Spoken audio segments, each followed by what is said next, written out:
since the Jax doesn't fit with the rest of the team composition. But the Anivia and the Twitch work very well against the Sivir and the Karma. Once again, as they trade blows back and forth, and exhaust early on to Oak. You're looking for a lot of damage, but KiWiKiD to block some of it. And still the Mantra Q comes around. Matt losing health, but he won't quite get stunned. Yes, he will. Just kidding. KiWiKiD smacks him with a door. Yeah, Matt managed to get his Mantra Q around the side of KiWiKid's shield and land a good amount of harass. That's when the Warlord's Blood Oath will come in, but... Lourlo can't flash away from the Javelin. He's certain to go down. No, he's not. Actually, Dardoch there to back him up in time. Santorin didn't have the damage. There's the ganks and the counter ganks that we were talking about. Dardoch able to stop the kill from happening, but isn't able to save Lourlo, so to speak. Lourlo's still going to have to recall, and the wave isn't in the great spot. Love how Dardoch is trying to make the go into turret. Stun flash to chase him down, and now a TP coming in from Lourlo to rejoin his own lane. And you can see that Quas had to burn his teleport. Oh man, yep, they spot each other pretty much. Dardoch with going forward anyway.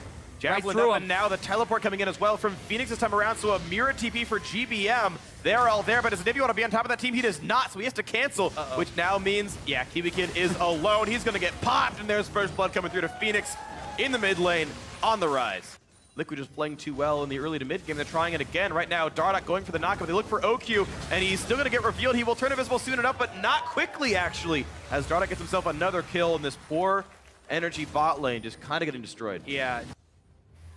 Dardoch, once again, somewhere to be here with Lourlo to kill off Quas. Dardoch is actually everywhere, pulls the aggro, slow comes in, the dodge comes across. That's actually going to be a lot of damage. Dardoch might die for this, and in fact, he will go down. It's a trade, but at least Quas got a kill. Because the wave clear, but Jax doesn't have good wave clear at this stage in the game, so that's the natural move. Lourlo takes aggro, Santorin is here, exhaust burn, and now Matt pulls aggro, and the dodge doesn't mean too much. You're gonna go right back in, looking for the stun of Lourlo. Javelin comes across, Fabi blocks it out, and they jump back to a minion, get away. But a beautiful wall comes out from GBM. Phoenix are turning it back in, and look at that, forcing the flash out of GBM's Anivia.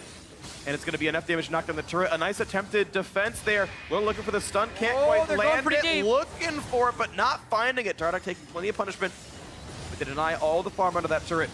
And they just take that turret while the lane is being frozen. So now... Oh yes! My goodness. Santorin with the downtown Javelin. That's huge. I actually could almost see him just going for the ult there and like just trying to get KiWiKiD to jump in and ult that one, but didn't want to quite go in. Now Lourlo gets the red buff away from Santorin and just kind of slaughters him in his own jungle. One more hit will do it. Santorin, no, he bounces away just barely. And the wall takes him! Oh, the perfect wall from GBM. Oh man. Second Infernal Drake spawns. GBM has teleport though, so they can technically double TP this if they want. Going for the play, Braum ulti across, they will peel off and go for this fight instead. Quas right in the front lines, jumps out, and goes back out into Matt. Tries to pop him up and can't quite kill him off now. Dragon still attacking Lourlo, who gets stunned up by GBM. He flashes out as well. Now, but the top right side of the fight still happening as well. Santorin doing some damage, but looks like Liquid will back off and cede the power to energy. And so look at that, 2 Drakes in a row. Woo! Beautifully done, Santorin gets that one as well. Add to the healing power. Waffle's gonna root it up, a little bit of damage. Go in. And he's gonna land the stun on a Phoenix, and here comes OQ as well. So there's the 2-on-1. Phoenix flashes, but there's the flash to follow. Now a teleport coming into the flank. Phoenix will drop down, and the teleport canceled by Lourlo. They finally made it happen. Energy gets something offensive to happen, but now on the other side of the map, it's gonna be Dardoch stuck off against the wall. Not taking much damage though. There was many resources committed to the bot side of the map. It was a 4v3 over there. How will Energy get the map control back? And will Team Liquid be able to retake the lead while that's happening? KiWiKid's in a real dangerous spot. Gets a big ultimate on Ford. It's enough to get away, actually. Sadly for GBM, the Crystallize was used defensively. I think it could have sectioned off one of the Liquid members and forced a flash out. Hurricane is maybe the most relatively powerful Twitch you're going to get. Yeah, it's a really expunged-focused build. Look at the damage down in the mid lane. It's actually forcing a flash out of Fabi, who couldn't wave clear enough, and the turret is gone. OQ pops the Youmu's and the Rat-a-tat-tat ultimate to knock it down faster.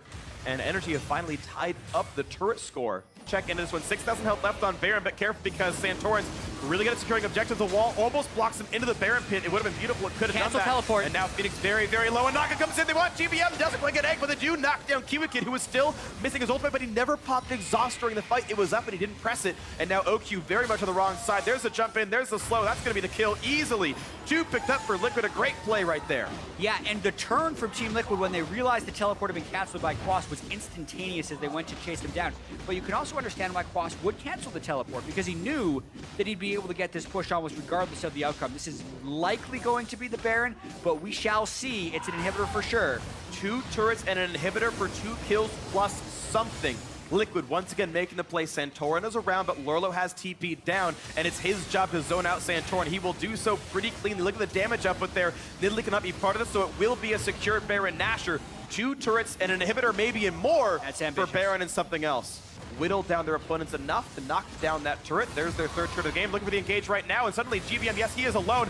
Knocked up, no Glacial Storm available. Couple more attacks, they'll do it, but Fabi getting destroyed under the turret. Gets a couple of combos onto his face, and now KiWiKiD buy some time as well. Quas is on there. He's going to find Matt for a bit more. Fenix drops down. The Ryze stuck under the turret. Oh, they can get a lot off this. Quas has already picked up his 2nd. Matt's going to land the root, puts on the shield, tries to run away. Another stun, not quite going to land. Nice knock up by Dardoch, but gets slowed down by the Ruin King, which means that might be a kill, but he jumps over the wall, gets away from the pillar, or sorry, through his tunnels, and now it's on a Dardoch still as Santorin jumps to the wall, looks for one more with the pounce, with the takedown, with the kill. OQ knocks him out, and it's going to be 3 for NRG. And they actually want to win here. These are pretty long death timers. They have super minions there, 2 of them, and the majority of the damage for Team Liquid has got. I think that's game. 20 seconds on Sivir, 2 versus 5. Here comes the game-winning play. NRG to tie this series. Quas in the front line. Lourlo taking some of the damage. He's going to be dropped down rapidly. Flash the way stays alive, but the turrets are already dead. On to the next as they go, and NRG with a great comeback victory. A wonderful mid-game, and that game 2 win is through.